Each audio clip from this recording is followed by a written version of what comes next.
El primero que se realizó fue por Carl Lewis en 1939.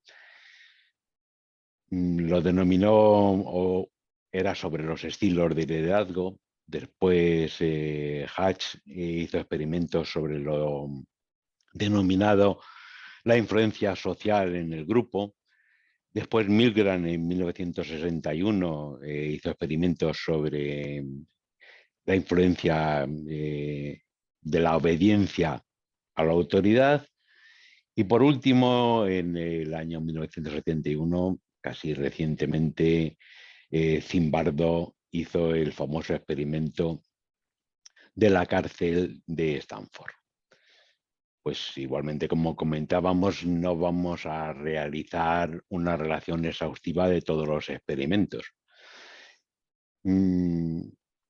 Mostrando estos experimentos, solo pretendemos realizar un paralelismo entre ellos y algunas de las realidades que se están viviendo en la actualidad o que ya hemos vivido. También es cierto que algunas personas podrían argumentar que con un experimento no se puede hacer una extrapolación. Bueno, parémonos un momento y miremos a nuestro alrededor.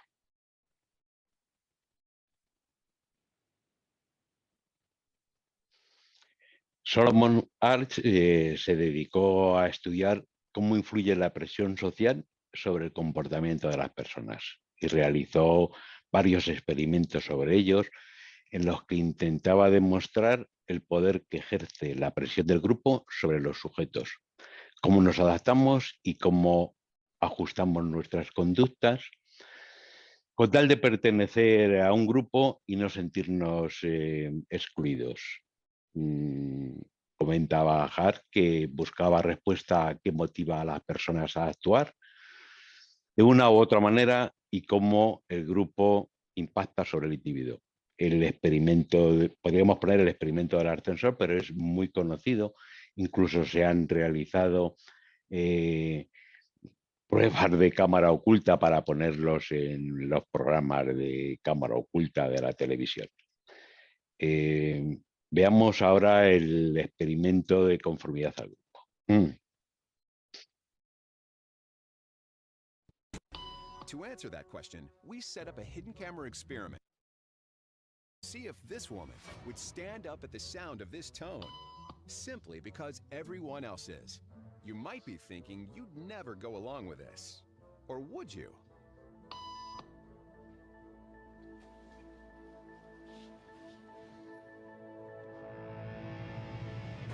After just 3 beeps, and without knowing why she's doing it, this woman is now conforming perfectly to the group. But what happens if we take the group away? Elaine, please.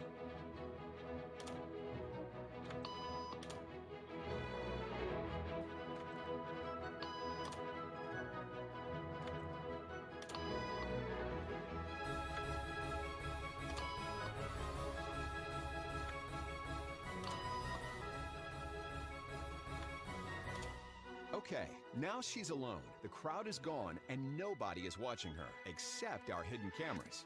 What do you think she'll do?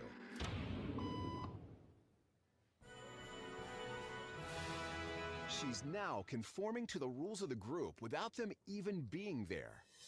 Now, watch what happens when we introduce another outsider who doesn't know the rules. For a noon appointment. Have a seat and they'll be out in just a couple minutes. Great, thanks so much.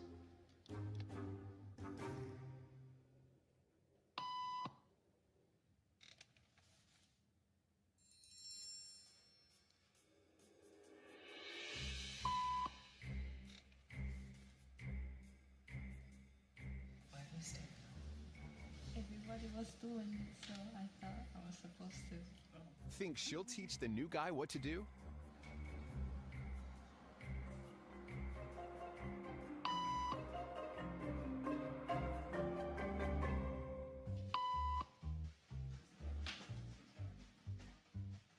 We kept the cameras rolling as more unsuspecting patients arrived.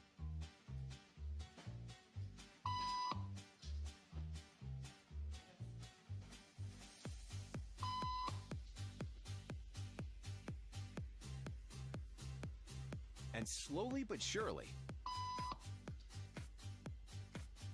what began as a random rule for this woman has now become the social norm for everyone in this waiting room. Here to explain what's going on in their brains is Jonah Berger of the University of Pennsylvania.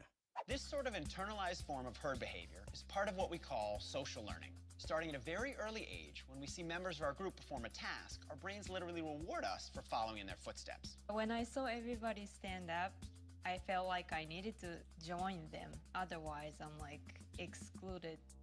Once I decided to go with it, then I felt much more comfortable. Conformity is how we become socialized, but it can also cause us to develop bad habits or repeat past wrongs. And it's why even this rebel, who wasn't standing for any of this nonsense, eventually joined the ranks. And the only thing more shocking than seeing how easily conformity affects the way you act is that similar forces are subconsciously shaping the way you think right now.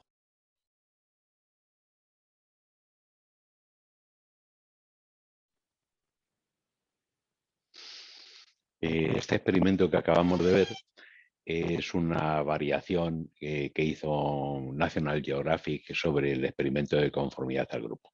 El experimento de conformidad al grupo que hizo Hart fue con una serie de estudiantes en los que el individuo experimental estaba rodeado de una serie de personas. Se pasaban una serie de gráficos en los que había que decir cuál era la respuesta correcta.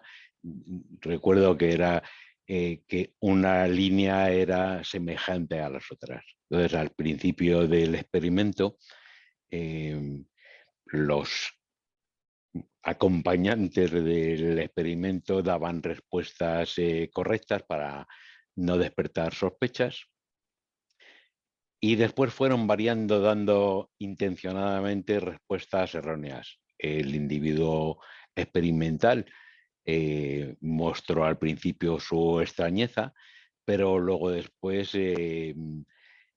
paulatinamente fue haciendo una conformidad al grupo y respondiendo las mismas preguntas o las mismas respuestas, perdón, dando las mismas respuestas que sus compañeros.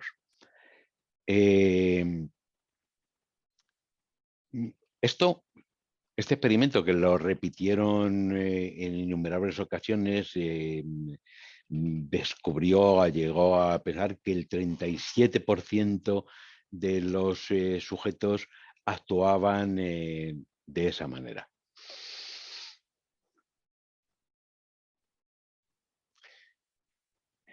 Stanley Milgram fue un psicólogo estadounidense que llevó a cabo también una serie de experimentos para medir el grado de obediencia a la autoridad, viendo qué tipo de respuestas daban a estas órdenes, incluso si esas órdenes podían infligir daños a otras personas o que fueran en contra de sus propias ideas o de su propia conciencia. Para eso hizo el experimento también conocido, en el que creó una máquina que simulaba ser una máquina que producía descargas eléctricas. Entonces, al otro lado de una pared se le hacían diferentes cuestiones a otra persona, llamado el aprendiz, en el que tenía que dar la respuesta correcta. Se le instruyó a la persona que estaba detrás de la máquina de que cada vez que diera una respuesta incorrecta, pues le tendría que dar una descarga.